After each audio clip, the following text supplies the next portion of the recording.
Κάποιο Σάββατο, αγαπητοί μου, δίδασκε ο Ιησούς σε μία από τις συναγωγές, όπως συνήθιζε να πράττει. Ανάμεσα στο πλήθος των Ισραηλιτών που τον παρακολουθούσε, πρόσεξε και μία συγκύπτουσα γυναίκα. Μια γυναίκα η οποία με δαιμονική ενέργεια δεν μπορούσε να ορθώσει το ανάστημά της. Ήταν συνεχώς σκυμμένη σε ορθή γωνία. Έχει τη δύναμη ο διάβολος για πολλούς λόγους να επηρεάζει και το σώμα μας. Όπως ήταν φυσικό, την λυπήθηκε ο Κύριος και ενώπιον όλων την φώναξε και της είπε: «Γυναίκα, είσαι λυμένη και ελευθερωμένη από την ασθένειά σου». Και έβαλε πάνω της τα χέρια του και την θεράπευσε. Τότε έλαβε τον λόγο αγανακτισμένος ο αρχισυνάγωγος και είπε στους εκκλησιαζομένους: 6 ημέρες είναι στη διάθεσή μας, κατά τις οποίες μπορούμε να εργαζόμαστε. Αυτές τις ημέρες να έρχεστε και όχι την ημέρα του Σαββάτου. Απέτησε την απόλυτη τήρηση της αργίας του Σαββάτου. Αποκρίνεται τότε ο Κύριος και λέγει: «Υποκριτά, καθένας σας κατά την ημέρα του Σαββάτου δεν λύνει το βόδι του ή τον όνο του και τα πηγαίνει να τα ποτίσει, χωρίς να θεωρείται παραβάτης της εντολής της αργίας». Αυτή η Κυρία, την οποία έδεσε ο Σατανάς 18 ολόκληρα χρόνια, δεν θα έπρεπε να λυθεί κατά την ημέρα του Σαββάτου? Λέγοντας αυτά, ντροπιάστηκαν όλοι οι αντίθετοι του, ενώ ο λαός χαιρόταν με όλα τα θαυμαστά έργα που έβλεπε να ενεργούνται δι' αυτού. Πολλά συμπεράσματα και διδάγματα εξάγονται από το μικρό αυτό περιστατικό. Η απάντηση όμως του Κυρίου έχει πολύ ενδιαφέρον, διότι μας παρουσιάζει την θέση των ζώων στη ζωή μας, αλλά και τη σχέση μας μαζί τους. «Τα ζώα σας τα φροντίζετε», είπε ο Κύριος, «τον άνθρωπο δεν πρέπει να τον φροντίζετε». Όσο πεζό κι αν φαίνεται το ζήτημα, δεν είναι, διότι για πολλούς από εμάς η ύπαρξη ζώου στη ζωή του είναι καθοριστικής σημασίας. Αυτός είναι ο λόγος που και για αυτό το ζήτημα υπάρχει η ορθή τοποθέτηση σύμφωνα με το στόμα του Δημιουργού μας και την ερμηνευτική θεόπνευστη σκέψη των Αγίων Πατέρων μας. Ας δούμε λοιπόν τι είναι τα ζώα, ποιος ο λόγος της υπάρξεώς τους και ποια η θεάρεστη σχέση μας μαζί τους. Κατά την 5η ημέρα της δημιουργίας ο Θεός δημιούργησε όλα τα ψάρια και τα πτηνά. Οποιαδήποτε ζωντανή ύπαρξη ζει στα νερά, στα ύδατα και πετά στον αέρα. Την 6η ημέρα δημιούργησε όλα τα τετράποδα και τα ερπετά και τα θηρία της γης. Οποιαδήποτε ζωντανή ύπαρξη ζει και κινείται στην γη, στην ξηρά. Ως επισφράγισμα όλων αυτών των θαυμαστών δημιουργημάτων, για τα οποία έχουν θεσπιστεί ολόκληροι επιστημονικοί κλάδοι για τη μελέτη τους και έχουν αναλωθεί ζωές μεγάλων επιστημόνων, ερευνητών και φυσιοδηφών, ώστε να μπορέσουν να τα μελετήσουν, εξάγοντας το συμπέρασμα, όπως οι ίδιοι αποφαίνονται, ότι έχουν φτάσει στο ελάχιστο ποσοστό της σοφίας που βρίσκεται αποθυσαυρισμένη στην κατασκευή τους. Ως επισφράγισμα λοιπόν όλων αυτών δημιούργησε ο Θεός τον άνθρωπο, την κορονίδα της δημιουργίας, το μέγιστο αυτό δημιούργημα του Θεού, τον οποίο κατέστησε βασιλέα πάσης της κτήσεως. «Ποιήσομεν άνθρωπον», είπε ο Θεός, τα 3 πρόσωπα της Αγίας Τριάδος, ο Άγιος Τριαδικός Θεός. «Ποιήσομεν άνθρωπον κατ' εικόνα ημετέρα και καθομοίωσιν και αρχέτωσαν των ηχθείων της θαλάσσης και των πετεινών του ουρανού και των κτηνών και πάσης της γης και πάντων των ερπετών των ερπόντων επί της γης». Με την απόφασή του για τη δημιουργία του ανθρώπου ο Θεός έθεσε και τη θέση του στην κτήση. Ας δημιουργήσουμε τον άνθρωπο σύμφωνα με την εικόνα και την ομοίωσή μας και να άρχουν οι άνθρωποι να είναι αρχηγοί, να κυβερνούν και στους ιχθύς της θαλάσσης και στα πετεινά του ουρανού και στα κτίνη και σε ολόκληρη τη γη και σε όλα τα ερπετά. Ευθύς εξ αρχής της δημιουργίας ο Θεός έθεσε τον άνθρωπο ως κορυφή, κεφαλή και αρχηγό ολοκλήρου του κτιστού κόσμου, όλων των ζώντων οργανισμών. Και αργότερα, για να δείξει ακριβώς αυτή την υπεροχή της θέσεως του ανθρώπου έναντι και των πιο τελείων δημιουργημάτων του, των χερσαίων ζώων, τα οδηγεί όλα ενώπιον του Αδάμ για να τα γνωρίσει, να το ονοματίσει και να καταλάβει ότι δεν υπάρχει όμοιο με τον ίδιο, και για να του δημιουργήσει έτσι την επιθυμία του ομοίου, όταν δει τα άλλα ζώα να έχουν τα όμοιά των, άρενα και θήλαια, και έτσι ο Αδάμ ως διαφορετικόν από τα υπόλοιπα να ασκήσει και την εξουσία επάνω τους κατά το πρόσταγμα του Θεού. Από τότε και στο εξής, μέσα στο διάβα των αιώνων, τα ζώα αποτελούν τους εκλεκτούς βοηθούς του ανθρώπου, από μεταφορικά μέσα και εργαλεία καλλιεργίας της γης και ταχυμεταφορείς και άρματα μάχης, μέχρι φίλους και προστάτες και φύλακες. Τα αγαθά δε που προέρχονται από τα ζώα, πάμπολα και πάνιο ωφέλιμα, το γάλα, το αυγά, το κρέας, το μαλλί, τα δέρματα, τα σκεπάσματα και πολλά άλλα. Πολύ σπουδαία απόδειξη της ιδιαίτερης σχέσεώς μας με τα ευλογημένα ζώα είναι το βασικό επάγγελμα του ανθρώπου. Ως γνωστόν, τα δύο πρωταρχικά και βασικά και θεάρεστα επαγγέλματα του ανθρώπου είναι η γεωργία, η καλλιέργεια της γης, και η κτηνοτροφία. Είναι οι μόνες εργασίες οι οποίες αποδίδουν άμεσους και πολύ και ζωογόνους καρπούς σε εμάς τους ανθρώπους. Και σε αυτές στηρίζονται όλοι οι υπόλοιποι παραγωγικοί κλάδοι, αλλά και χωρίς αυτές δεν μπορούμε να επιβιώσουμε. Κάτι ακόμη που δείχνει τη σχέση μας με τα ζώα είναι ότι ο Θεός δεχόταν ως βασική και εκλεκτή θυσία προς εκείνον τα ζώα, τα σφάγια. Οι άνθρωποι επί αιώνες ολοκλήρους προσέφεραν ζώα ως θυσία προς τον Θεό. Ο Κύριος επίσης κατά τη διδασκαλία του χρησιμοποιεί εικόνες από την ποιμαντική ζωή και γενικότερα από την ζωή των αλόγων ζώων. «Γίνεστε αφρόνιμοι ως Ιώφης», λέγει παραδείγματι, «και ακέριος υπεριστερέ», μας συμβουλεύει.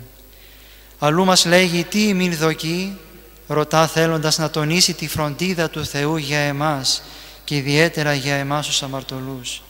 «Εάν γέννητε την ή ανθρώπα 100 πρόβατα και πλανηθεί ένα εξ αυτών, ουχή αφήσταν ανήκοντα 9 επί τα όρη, πορευθείς ζητεί το πλανόμενον». Ή αλλού λέγει «μη φοβήστε, πολλών στρουθίων διαφέρετε ημείς», και σε άλλο σημείο χαρακτηρίζει τον εαυτό του ως ποιμένα ημών. Η δε Παλαιά Διαθήκη και ιδιαιτέρως τα σοφιολογικά βιβλία είναι κατάμεστα παραδειγμάτων από τη ζωή των αλόγων φίλων μας. Υπάρχει όμως και ένας ακόμη λόγος που δημιούργησε ο Θεός όλη αυτή την ποικιλότητα και την πολυμορφία των ζώντων οργανισμών. Είναι για να παραδειγματιζόμαστε από τις αρετές και τις κακίες τους.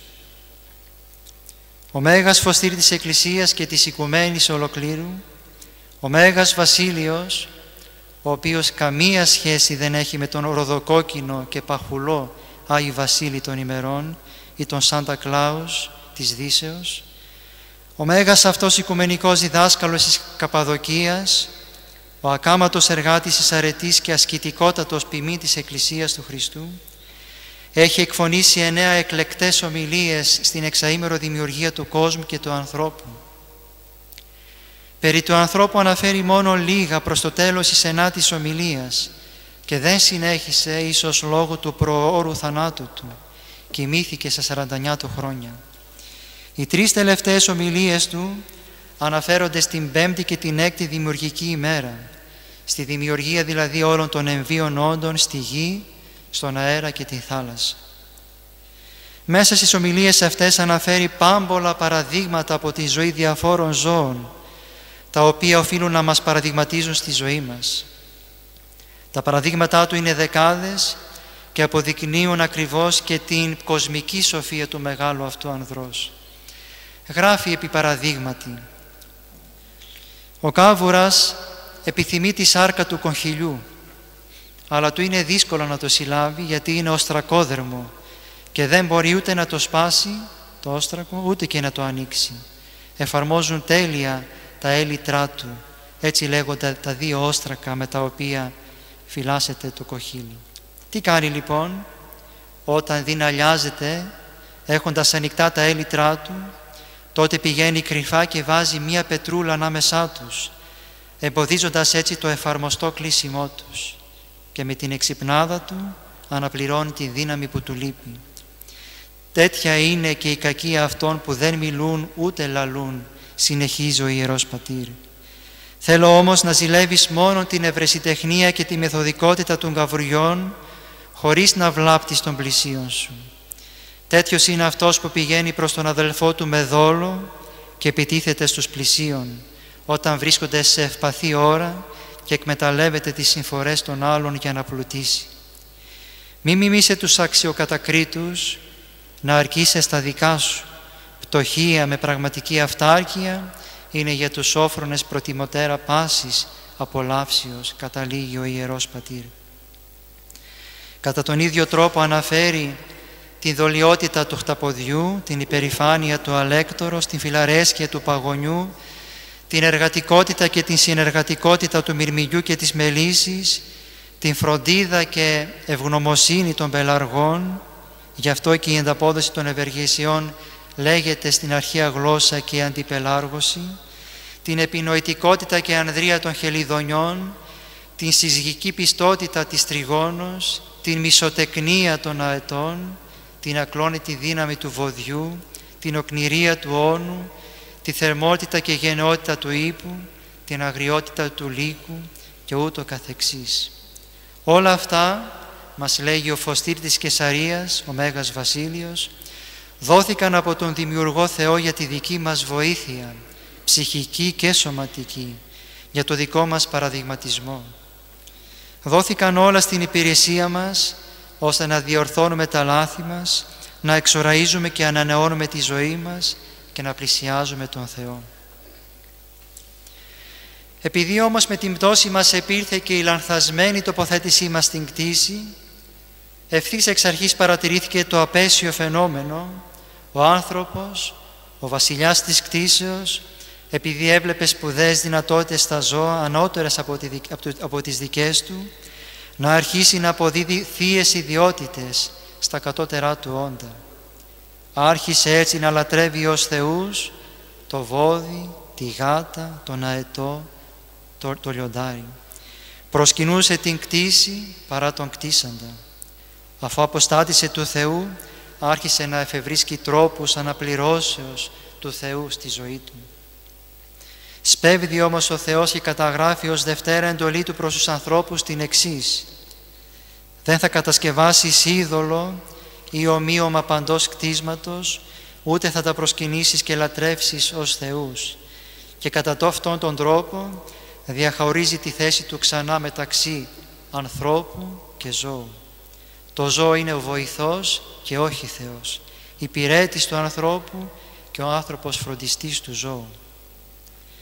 Επειδή όμως κάθε άλλο παρά υπήκουοι του θελήματος του είμαστε, παρατηρείται κατά τη διάρκεια της πανανθρωπίνης ιστορίας αυτή η αφροσύνη του ανθρώπου, να ανεβάζει τη θέση του ζώου στη θέση του Θεού.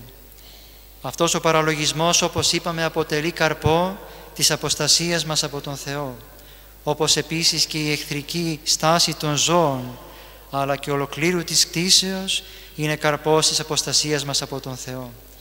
Γι' αυτό και βλέπουμε φοβερές και βίαιες εκδηλώσεις της κτήσεως, μια θυμώδη επανάστασή της, η οποία στόχο έχει πρωτίστως εμάς, την κορονίδα της. Όπως εμείς επαναστατήσαμε και επαναστατούμε εναντίον του Θεού, έτσι και η κτήση επαναστατεί εναντίον μας. Αντιθέτως, όταν ο άνθρωπος ζει κατά Θεόν, τότε και τα ζώα ημερεύουν κοντά Του και γίνονται όπως τα έπλασε ο Θεός, φίλοι και βοηθοί του ανθρώπου. Έτσι έχουμε Αγίους που είχαν συνάψει εξαιρετικές φιλίες με άγρια ζώα, όπως ο Άγιος Γεράσιμος Ιορδανήτης, ο Άγιος Μάμας, ο Άγιος Ονούφριος, ο Άγιος Σεραφείμ του Σάροφ, ο Όσιος Παΐσιος ο Αγιορείτης και πλήστη άλλοι. Αυτό όμως που δυστυχώς επικρατεί στην ανθρώπινη κοινότητα είναι η διεστραμμένη σχέση της με τα ζώα, και αυτό διότι φτάσαμε να τα θεοποιήσουμε. Λέγει ο Όσιος Σιμεών ο νέος θεολόγος: Κάθε κτήση που θεοποιήθηκε και προσκυνήθηκε από τον άνθρωπο κατερυπώθηκε, αμαυρώθηκε και κατήτησε σε τελεία φθορά. Εφόσον φθαρήκαμε εμείς, πώς είναι δυνατόν να μην φθαρεί και η φύση? Εξαιτίας της αφροσύνης μας υποφέρει και εκτίσει. Και σαν να μην έφτανε αυτό, αντί να συνέλθουμε ενώπιον του Θεού και να Τον λατρεύσουμε όπως πρέπει και να ακολουθήσουμε τα προστάγματά Του, ώστε και η φύση και τα ζώα να επανέλθουν στην αρμονική τάξη που ο Θεός τα εισήγαγε, προσπαθούμε σκοτισμένοι όντες να βοηθήσουμε τα ζώα και καταντήσαμε έτσι στην αρρωστημένη αγάπη προς τα ζώα, στη ζωοφιλία. Όλοι γίναμε ζωόφιλοι και φιλόζωοι μάλλον, ή φιλάνθρωποι και πολύ περισσότερο φιλόθεοι. Γεμίσαμε φιλοζωικές οργανώσεις και ξεχάσαμε τις φιλάνθρωπες και φιλόθεες εκδηλώσεις μας. Ο προστάτης μας Άγιος Νικόδημος, το περισπούδαστο βιβλίο του Συμβολευτικό Εχειρίδιο, αφιερώνει ένα μικρό κεφάλαιο στην αρρωστημένη αυτή αγάπη για τα ζώα, την προσπάθεια προς τα ζώα όπως λέγει, και σημειώνει τα εξής. Κάποιοι άνθρωποι τόση άλογη προσπάθεια και αγάπη δείχνουν προς τα ζώα, ώστε περισσότερα αγαπούν αυτά παρά τους λογικούς και ομοίους τους ανθρώπους. Χαρακτηρίζει δε απεσιότατον πράγμα την εκτροφή τέτοιων κατοικιδίων ζώων, τα οποία αποσπούν την καρδιά των ανθρώπων από τη σωστή ανθρώπινη συμπεριφορά. Τι θα έλεγε άραγε ο Άγιος μας αν ζούσε στις ημέρες μας? Κατηγορούμε τους αρχαίους ότι τη γυναίκα και τον δούλο τον θεωρούσαν αρές πράγμα και δεν τους έδιναν καμιά σημασία.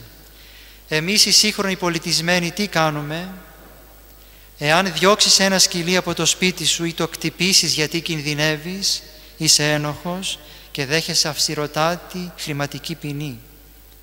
Εάν κτυπήσεις ή κακοποιήσεις και σκοτώσεις συνάνθρωπό σου, ή θα αφαιθείς ελεύθερος ή θα φυλακιστείς για λίγα έτη, και αν είσαι και αλλοδαπός, ακόμη καλύτερα. Τι άλλο κάνουμε? Το κατοικίδιό μου το περιποιούμε, το εκτρέφω λουκουλίως με πανάκριβες και περιεκτικότατες τροφές, του παρέχω κτηνιατρική φροντίδα, σκύβω και μαζεύω με τα χέρια μου τα περιτώματά του βγάζοντάς το στην πόλη, το οδηγώ συχνά στα κέντρα περιποιήσεως των ζώων και εν τέλει το θάπτω και στα νεόδημητα νεκροταφεία κατοικιδίων, ανεγείροντας και μνήμα για χάρη τους. Έχω δει σε τοπικό μαρμαράδικο επιτύμβια στήλη με χαραγμένη αφιέρωση ποίημα. Το διάβαζα, το ξαναδιάβαζα και αναρωτιόμουν σε ποιο πρόσωπο αναφέρεται. Πατέρα, μητέρα, σύζυγο ή παιδί. Την απορία μου την έλυσε ο τεχνίτης λέγοντάς μου «Πάτερ, για σκυλί είναι αυτή η στήλη». Πολλοί το κάνουν και μάλιστα πληρώνουν αδρά γι' αυτό. Πράττουμε δηλαδή αδιανοήτως τόσα για το κατοικίδιό μας, τη στιγμή που δίπλα μου, στο διπλανό διαμέρισμα ή στον δρόμο μπροστά στο σπίτι μου, υπάρχει συνάνθρωπός μου που ίσα ίσα τα βγάζει πέρα, δεν τρέφεται ισορροπημένα, κρυώνει, μένει ατιμέλητος, είναι άστεγος, μοναχικός, δυστυχής, ανήμπορος, κλινήρης, ακόμη κι αν είναι ο πατέρας μου ή η μητέρα μου. Τι λόγο άραγε θα αποδώσουμε εν ημέρα κρίσεως? Το σκυλί, το γατί, το καναρίνι, ο παπαγάλος και ακόμη χειρότερα τα χαμστεράκια, οι χαμελέοντες, τα φίδια και οτιδήποτε άλλο μπορεί ο διεστραμμένος ανθρώπινος νους να εκτρέφει αρρωστημένα, δεν μπορούν, αγαπητοί μου, να ζήσουν ούτε στα τσιμέντα, ούτε στα διαμερίσματα και τους καναπέδες, ούτε στις γυάλες και τα κλουβιά. Η ζωή τους είναι στην φύση και όποιος θέλει και πραγματικά τα αγαπά, τα αφήνει ήσυχα και τα βρίσκει ελεύθερα εκεί και τα βοηθά με το σωστό τρόπο στο ευλογημένο σπιτικό τους. Η δε ανέγερση και σύσταση των καταστημάτων περιποίησεως και καλοπισμού των ζώων και τα τι αυτά αποδεικνύουν εναργώς την τελεία διαστροφή της φύσεως ημών των ανθρώπων. Υπάρχει βέβαια και ακόμη μια εξωφωνικότερη διαστροφή, η οποία συνηθίζεται στις ημέρες μας και καθιερώνεται πού αλλού, στις προηγμένες χώρες, για την οποία λόγω σεβασμού προς τα ότα σας τίποτε δεν πρέπει να αναφερθεί. Ο νοών νοείται. Αγαπητοί μου, ο Κύριος με την απάντησή του στο νομοταγέστατο κατά τα άλλα αρχισυνάγωγο ξεσκέπασε μια καμουφλαρισμένη αρρώστια της ανθρωπίνης ψυχής, την φιλοζωία, την αρρωστημένη αγάπη για τα ζώα. Σε πολλές περιπτώσεις προτιμούμε τα ζώα παρά τον άνθρωπο. Τα ζώα είναι πολύτιμη βοηθή στη ζωή μας και μας δωρήθηκαν από τον Δημιουργό μας για την εξυπηρέτησή μας και την εξομάλυνση της ζωής μας. Όταν ζούμε εν Χριστώ, τότε και τα ζώα θα μας αποδίδουν και την τιμή τους και τα αγαθά τους και θα είναι και ευτυχισμένα. Όταν αποστατούμε από τον Θεό, μας εχθρεύονται, δυστυχούν και διαστρέφονται και αυτά. Ας φροντίζουμε πρωτίστως να αγαπήσουμε τον Θεό και τον συνάνθρωπό μας, αφού πρώτα γνωρίσουμε και αγαπήσουμε όπως πρέπει τον εαυτό μας, και κατόπιν πολύ φυσικά και θεάρεστα θα αγαπήσουμε και τα ζώα και θα φροντίζουμε ως θεοί τους, χωρίς να τα κακοποιούμε ή να τα υπερτιμούμε. Να παραδειγματιζόμαστε τέλος από τις αρετές τους και ιδιαίτερα από την τάξη που έχουν στη ζωή τους, ακολουθώντας ενστικτωδώς τους νόμους του Θεού μέσα τους. Να ακολουθούμε και εμείς σταθερά τους νόμους του Θεού που έθεσε μέσα μας, χωρίς να μετέρουμε με πάσα αλαζονία τα αρχαίγωνα όρια, τα οποία μας οδηγούν ασφαλώς στην αιώνια και επουράνια Βασιλεία του Θεού. Αμήν.